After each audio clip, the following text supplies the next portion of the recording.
Hello বন্ধুরা, আশা করি আপনারা ভালো আছেন। তো আমি আজকে বানিয়েছি আলু পোস্ত। তো কারা আলু পোস্ত খেতে ভালোবাসেন অবশ্যই একটা কমেন্টে জানাবেন। আলুগুলো ডুমডুম করে কেটে ধুয়ে আমি একটা ঝুড়ির মধ্যে জল ঝরতে দিয়ে দিলাম।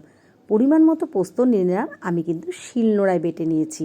2টো কাঁচা লঙ্কা দিয়েছি। আপনারা চাইলে বেশি লঙ্কাও দিতে পারেন, আর আপনারা চাইলে মিক্সিতেও ব্লেন্ড করে নিতে পারেন। আমি তার কড়াইয়ের মধ্যে সর্ষের তেল দিয়েছি, কালো জিরে আর বেশ কয়েকটা পাঁচফোড়ন দিয়ে আলুগুলো একটু ভেজে নিলাম। তারপরে দিয়ে দিলাম পরিমাণ মতো লবণ, হলুদ, 2-3টে কাঁচা পাকা লঙ্কা চিড়ে। বেশ কিছুক্ষণ আলুগুলো আরও ভেজে ভেজে তারপরে যে পোস্ত বাটাটা ছিল সেটা তার মধ্যে দিয়ে দিলাম। ভালো করে স্প্যাচুলাটা দিয়ে বেশ কিছুক্ষণ আরও নাড়িয়ে নিলাম।